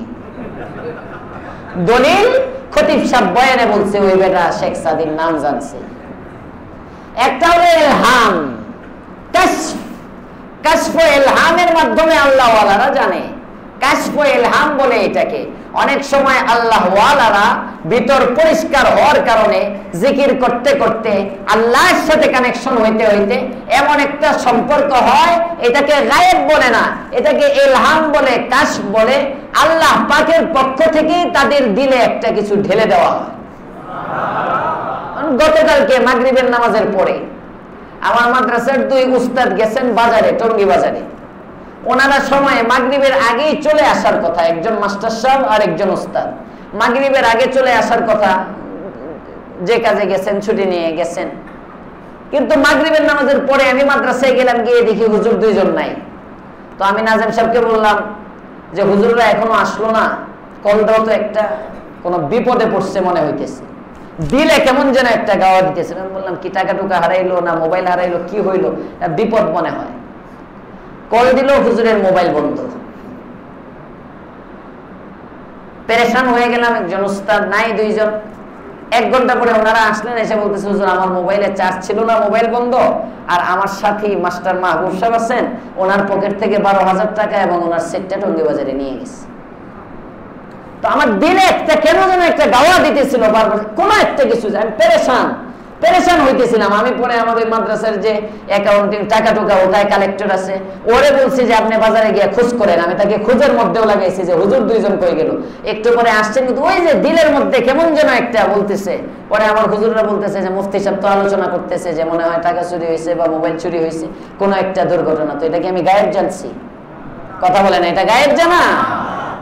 এগুলো দিনই এলো, কাবলা হয় এগুলোকে, তাজরিবা বা এইভাবে আসে অনেক সময়। বড় বড় বুজুর্গদের একদম নিশ্চিত হয়, আর আমার মতো এই যে যদি লাগে যায় বুজুর্গ আর কি ধারণা করে কয়। শেখ সাদি রহমতুল্লাহ আলাইহি ডাক দিলেন, এই সাদি। সাদি বলেন, আমি থেমে গেলাম। শোনো, ভয় পাচ্ছ? আমি বাঘের পিঠে সোয়ার, সাপকে আমি লাগাম বানাইলাম, ভয়ের কিছু নাই, এটা তুমিও পারবে। এই আসমান জমিন গ্রহ নক্ষত্র সূর্য চন্দ্র যা কিছু দেখো সব আল্লাহ তাআলা মানুষের গোলাম করে দিবেন, শর্ত একটাই, তুমি যদি আল্লাহর গোলাম হয়ে যাও।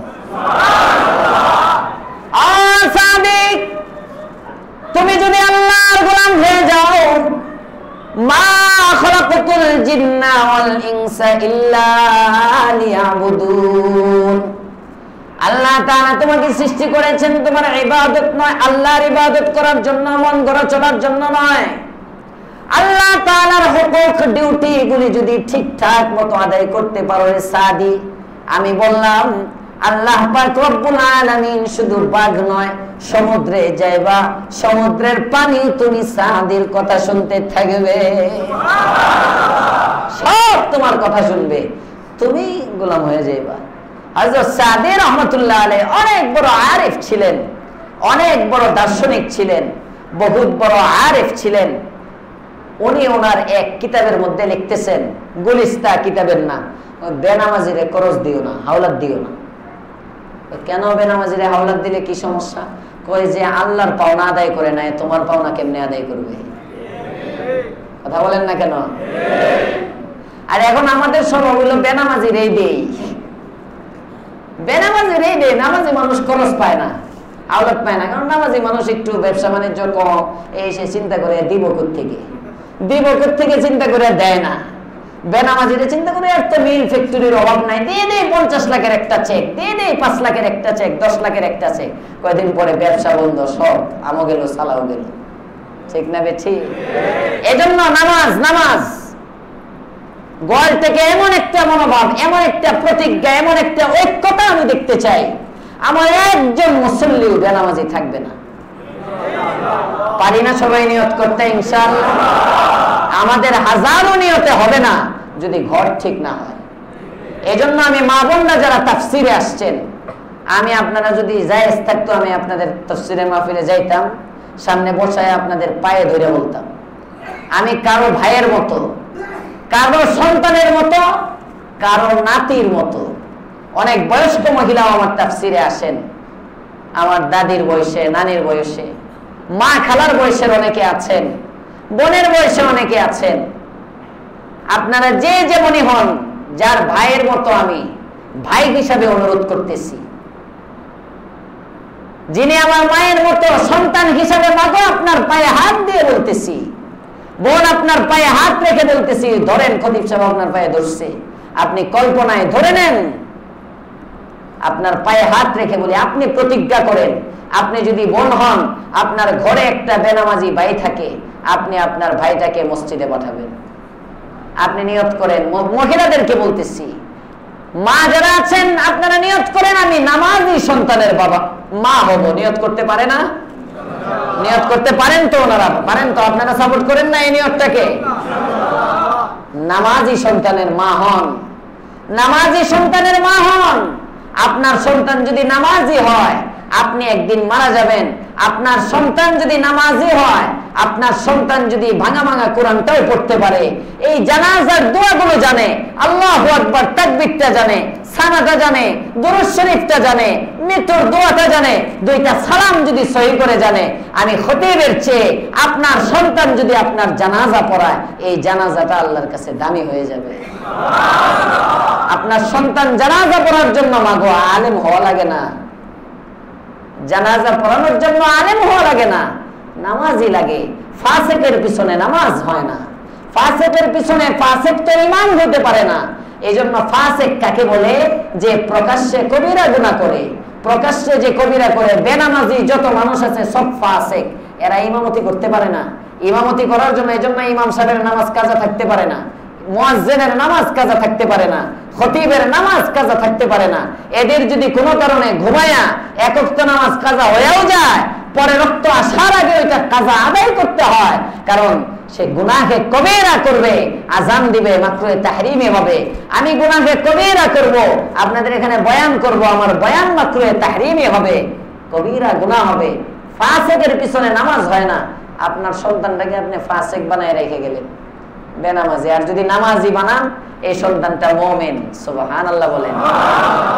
এই সন্তানের জন্য যদি সুবহানাকাল্লাহুম্মা ওয়া বিহামদিকা ওয়া তাবারাকা ইসমুকা ওয়া তাআলা জাদ্দুকা ওয়া জাল্লা সানাউকা ওয়া লা ইলাহা গায়রুক, এই সানাটা জানলো, আল্লাহু আকবার বলে প্রথম তাকবীরের পরে সানাটা পড়লো, এরপরে দ্বিতীয় তাকবীরের পরে দুরূদ শরীফ নামাজের দুরূদটা পড়লো, তৃতীয় তাকবীরের পরে আল্লাহুম্মা গফির লি হাইয়িনা ওয়া মাইয়িতিনা وشاهدنا وغائبنا وصغيرنا وكبيرنا وذكرنا وأنثانا اللهم من أحييته منا فأحيه على الإسلام ومن توفيته منا فتوفه على الإيمان 3 তাকবীর শেষ এরপরে আল্লাহু আকবার আসসালামু আলাইকুম ওয়া রাহমাতুল্লাহ আসসালামু আলাইকুম ওয়া রাহমাতুল্লাহ খুব কঠিন জানাজার নামাজ জানাজা শেষ আপনার সন্তানও এই জানাজা পড়াইতে পারে আপনার সন্তানের দিলে যত আবেগ হবে কসম খোদার আমি খতিবের দিলে আপনার প্রতি অত দরদ নাই আমার মায়ের জন্য আমার দরদ আছে আপনার সন্তানের দিলে আপনার জন্য দরদ আছে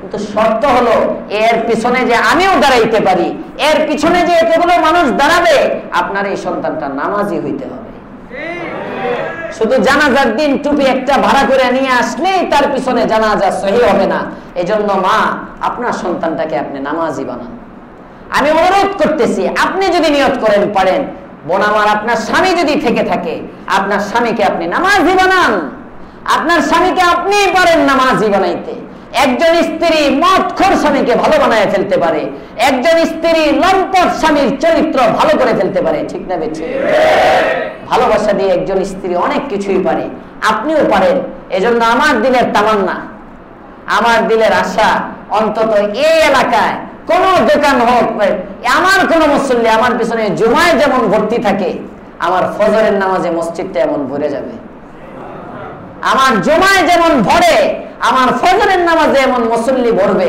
প্রয়োজনে প্রতিদিন ফজরে আমি এসে ইমামতি করব প্রয়োজনে প্রতিদিন ফজর আমি এসে পড়াবো আমি এমন একটা দৃশ্য দেখতে চাই আমি আসবো মাঝে মাঝে ফজরে হঠাৎ কিছু মুসল্লি বাড়তেছে কিনা এই সপ্তাহে যে কোনো একদিন ফজর আমি পড়াইতে আসতে পারি যে কোনো দিন চলে আসতে পারি আসবো যেখানেই থাকি আমি আসবো ইনশাআল্লাহ আমার জন্য না পড়বেন তো আল্লাহর জন্য আল্লাহকে খুশি করার জন্য তো আমার দিলের একটা তামান্না আমি হাজারো আশা করি পূরণ হবে না যদি আপনারা সহযোগিতা না করেন ঠিক না বেঠি মাদ্রাসার জন্য চাইলে আপনারা দেন মসজিদের জন্য চাইলে আপনারা দেন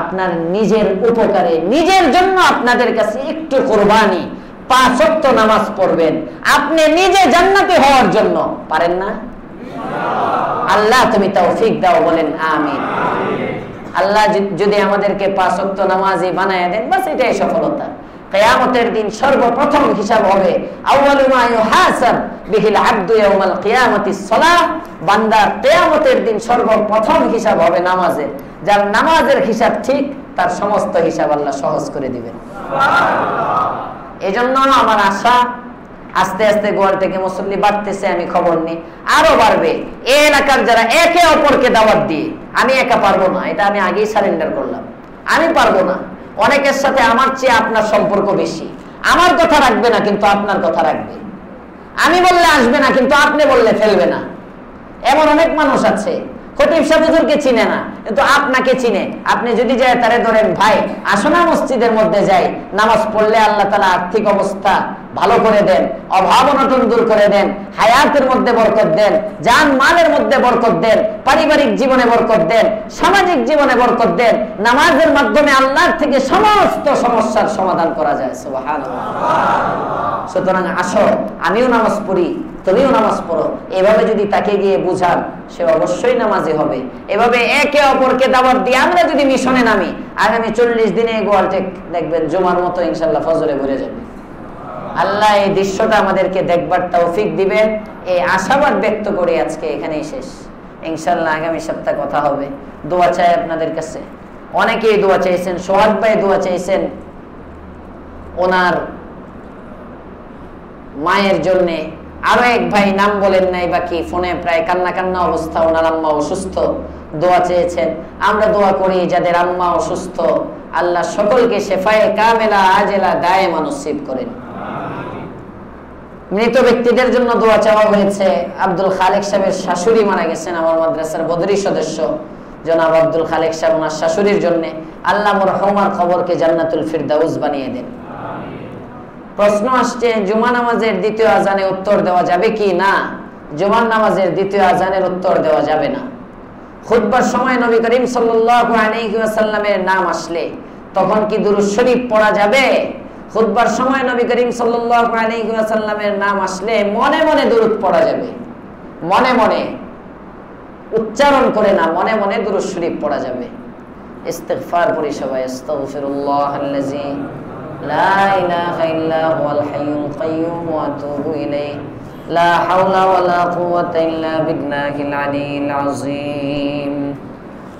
আস্তাগফিরুল্লাহাল্লাযী লা ইলাহা ইল্লা হুয়াল হাইয়ুল কাইয়্যুম ওয়া আতুবু ইলাইহি লা হাওলা ওয়া লা কুওয়াতা ইল্লা বিল্লাহিল আলিয়্যিল আযীম। আস্তাগফিরুল্লাহাল্লাযী লা ইলাহা ইল্লা হুয়াল হাইয়ুল কাইয়্যুম ওয়া আতুবু ইলাইহি লা হাওলা ওয়া লা কুওয়াতা ইল্লা বিল্লাহিল আলিয়্যিল আযীম। দুরূদ শরীফ পড়ি। আল্লাহুম্মা সাল্লি আলা মুহাম্মাদ ওয়া আলা আলি মুহাম্মাদ কামা সাল্লাইতা আলা ইব্রাহিম ওয়া আলা আলি ইব্রাহিম ইন্নাকা হামিদুম মাজিদ। আল্লাহুম্মা বারিক আলা মুহাম্মাদ ওয়া আলা আলি মুহাম্মাদ কামা বারাকতা আলা ইব্রাহিম ওয়া আলা আলি ইব্রাহিম ইন্নাকা হামিদুম মাজিদ। আল্লাহুম্মা আনতাস সালামু মিনকাস সালাম تبارك ربنا وتعاليت يا ذا الجلال والإكرام. اللهم صل على سيدنا محمد كلما ذكره الذاكرون وصل على سيدنا محمد كلما غفل عن ذكره الغافلون.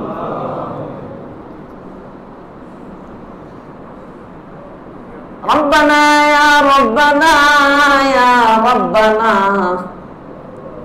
माफ कर ले तो हमारे सब गुनाह। मौत का सिन कुल्लु नासिन शारिबून कब्र बैतिन कुल्लु नासिन दाखिलून। मौत का सिन कुल्लु नासिन शारिबून कब्र बैतिन कुल्लु नासिन दाखिलून। या अकरमल अकरमीन या अरहमर राहिमीन या दल जलाली वल इकराम। या अल्लाह প্রতিটা তাফসীরের দিন মাগরিবের পর থেকে ফোনের পর ফোন কেউ বলে হুজুর অভাবে আছি দোয়া চাই, ব্যবসা ভালো না দোয়া চাই, হসপিটালে রোগী আছে দোয়া চাই, মা অসুস্থ দোয়া চাই, অমুকে মারা গেছেন দোয়া চাই। না জানি কোন দিন আমার পক্ষ থেকেও ঘোষণা করা হয় খতিব সাহেবের ইন্তেকাল হয়ে গেছে, আপনাদের কাছে দোয়া চাই।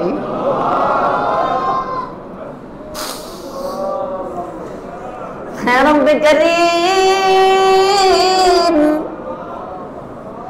মালিক, দুনিয়া থাকার জায়গা না, কবর আমাদের প্রকৃত হায়াত।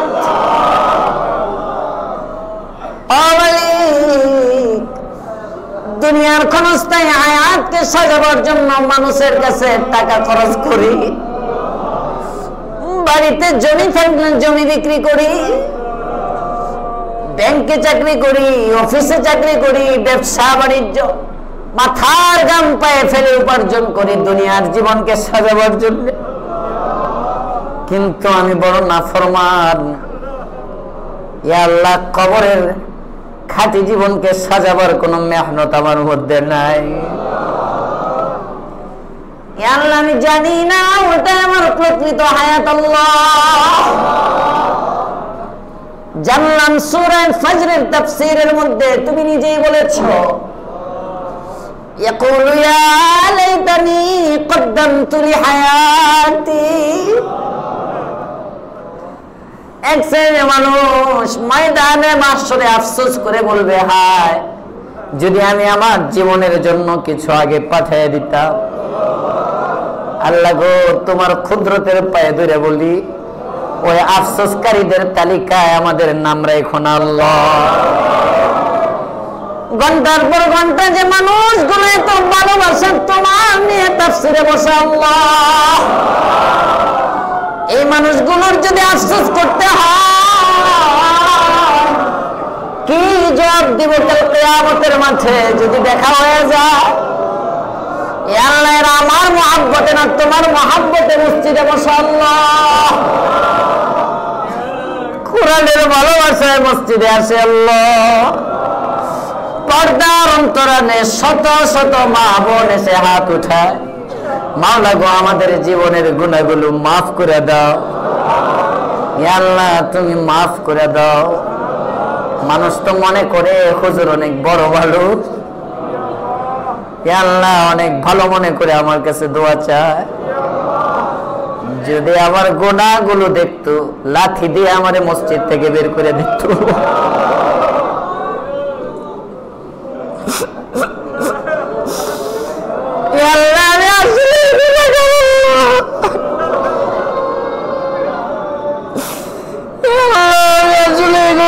আমাকে তুমি মাফ করে দাও, আমি সবাই মসজিদে হাত উঠেছি সবাই মাফ করে দাও।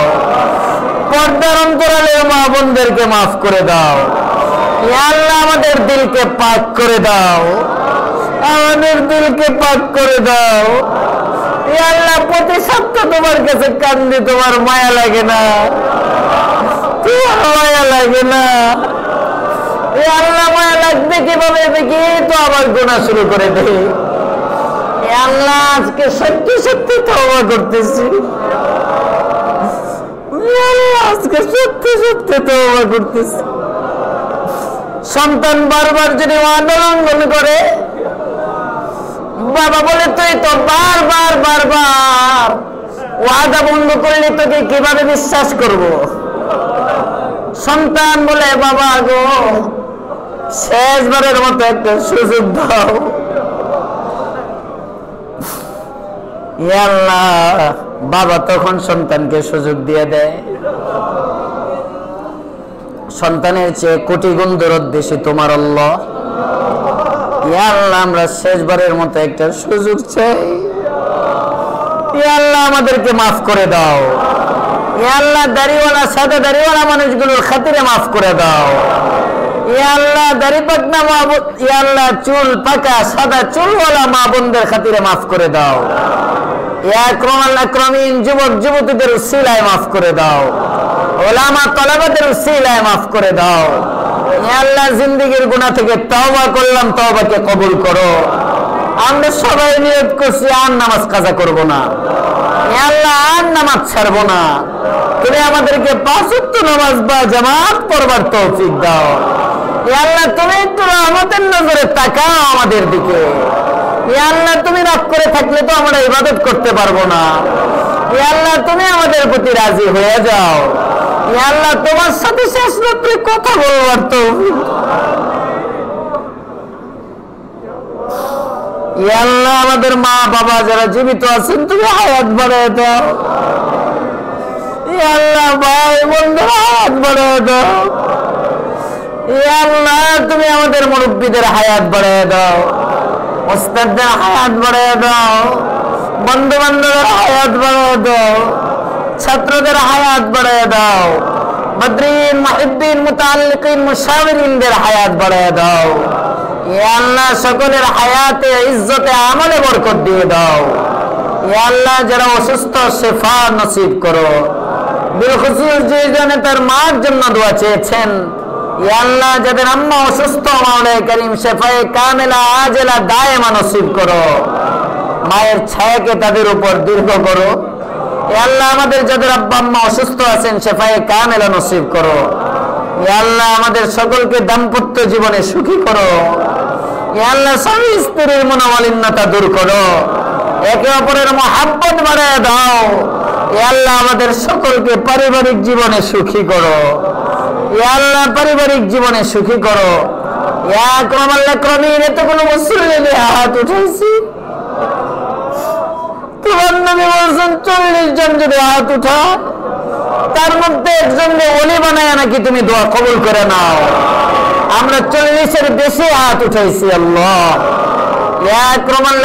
আজকের যে রেশতা হলো, গোটা আলমের যত মুসলমানের রেশতা আজকে হয়েছে, সমস্ত রেশতাগুলোর মধ্যে তুমি বরকত দিয়ে দাও। বিলখুসুস আমার বোনের জীবনকে তুমি সুখী করো আল্লাহ। ইয়া আল্লাহ, স্বামী স্ত্রীর মধ্যে মিল মুহাব্বত দিয়ে দিও। আল্লাহুম্মা আলিফ বাইনা কুলুবিহিমা কামা আল্লাফতা বাইনা আয়েশা ওয়া মুহাম্মদ সাল্লাল্লাহু আলাইহি ওয়াসাল্লাম। আল্লাহুম্মা আলিফ বাইনাহুমা কামা আল্লাফতা বাইনা খাদিজা ওয়া মুহাম্মদ সাল্লাল্লাহু আলাইহি ওয়াসাল্লাম। ইয়া আল্লাহ, নবীওয়ালা জিন্দেগীর সুখ এদেরকে দিয়ে দিও। আমাদের সকলের জীবনে নবীওয়ালা সুখ দিয়ে দিও। পারিবারিক জীবন নবীওয়ালা জিন্দেগীতে গড়বার তৌফিক দান করিও। ইয়া আকরামাল আকরামিন, তুমি আমাদের দিলের আশা, মনের বাসনা কল্যাণের সাথে পূরণ করে দিও।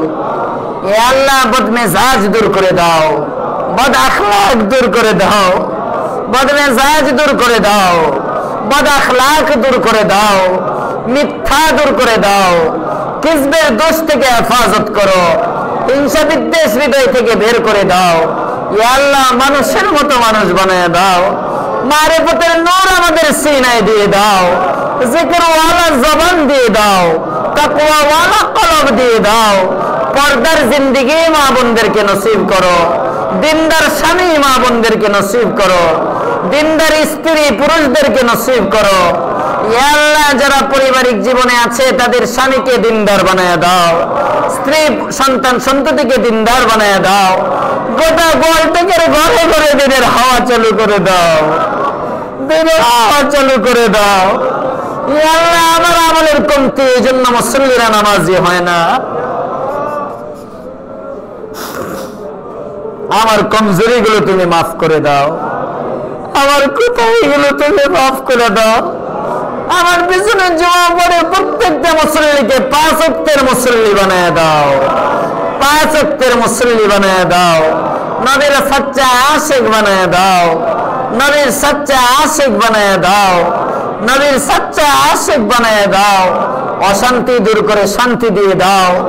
সমস্ত মাদারিস, মাসাজিদ, খানকা মাসাজিদ গুলোকে কবুল করে নাও। জামিয়া ইয়াকুবিয়াকে কবুল করো। জামিয়া ইয়াকুবিয়াকে কবুল করো। ইয়া আল্লাহ, তুমি দাও দাও দাও না। ইয়া আল্লাহ, জামিয়া ইয়াকুবিয়ার জায়গার ঋণের টাকার ব্যবস্থা করে দাও। ইয়া আল্লাহ, নিজস্ব জায়গায় তাড়াতাড়ি উঠিয়ে দাও। গোটা আলমে জামিয়ার সুনাম সুখ্যাতি ছড়ায় দাও। ইয়া আল্লাহ, তুমি আমাদের হায়াতে, ইজ্জতে, আমলে বরকত দিয়ে দাও। আসমানি, জমিনি, জিসমানি, রুহানি বালা মাসায়েব থেকে হেফাজত করো। ইয়া আল্লাহ, শীত আসতেছে, মাওলায়ে কারীম হর কিসমের রোগ বালা থেকে আমাদেরকে হেফাজত করো। ওয়াবাই আমরাজ থেকে আমাদেরকে হেফাজত করো। ইয়া আল্লাহ, আসমানি বালা আসমানে উঠায় নাও। জমিনে বালা জমিনে দাফন করে দাও। হাওয়াই বালা হাওয়ার মধ্যে মিশিয়ে দাও। গোটা আলমের রাসূলের দুশমনদেরকে তুমি হেদায়েত দিয়ে দাও। হেদায়েত কপালে না থাকলে এদেরকে আবু রাফে, ইয়া আল্লাহ, এদেরকে তুমি কাব ইবনে আশরাফের মতো হত্যা করে দাও। ইয়া আল্লাহ, এদেরকে নিস্তেনাবুদ করে দাও। গোটা আলমে তোমার ইসলামের কালিমার ঝান্ডা তুমি উড়ায় দাও। মুসলমানদেরকে ইজ্জত দান করো। মুসলমানদেরকে খেলাফত দান করো। মুসলমানদেরকে নেক শাসন দান করো। ওমরের মতো শাসক আমাদেরকে দান করো। ইয়া আল্লাহ, দুর্নীতি বন্ধ করে দাও। ইয়া আল্লাহ, চুরি মুক্ত সমাজ দান করো। নেশা মুক্ত সমাজ দান করো। ছোট বাচ্চা যুবকদেরকে হাসান, হুসাইন, মুআজ, মুআউবিজ, খাল্লাদের মতো কবুল করে নাও। ইয়া আল্লাহ, আমাদের যা তোমার নবী চাইতেন সব আমরা চাই, তুমি দিয়ে দাও। তোমার নবী যত কিছুর থেকে পানা চাইতেন আমরা পানা চাই, তুমি পানা দিয়ে দাও। ইয়া আল্লাহ, আমাদের জন্য যা কল্যাণকর হয় তুমি কল্যাণকর জিনিসগুলোই আমাদেরকে দাও। ইয়া আল্লাহ, যত সিদ্ধান্ত আমরা নেই যদি এটা অকল্যাণ হয় তার মধ্যে কল্যাণ তুমি মিশিয়ে দাও। ওয়া সাল্লাল্লাহু তাআলা আলা খায়রি খালকিহি মুহাম্মদ ওয়া আলা আলিহি ওয়া আসহাবিহি আজমাইন। আমিন বিরহমাতিকা ইয়া আরহামার রাহিমিন।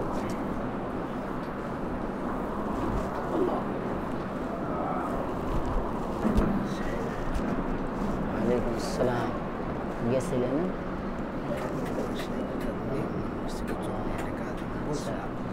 আব্বু আমার বলছিল যে খেয়াল রেখে আসবে।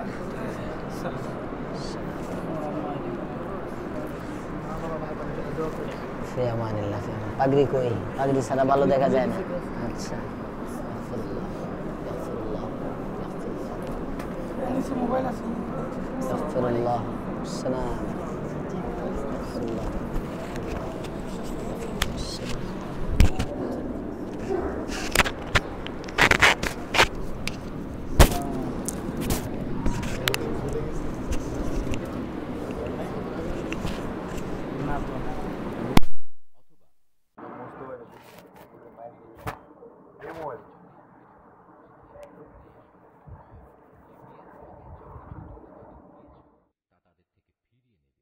তবে আল্লাহর নির্দিষ্ট সীমারেখার ভেতরে থেকে স্বামী স্ত্রী একত্রে জীবন কাটাতে পারবে না।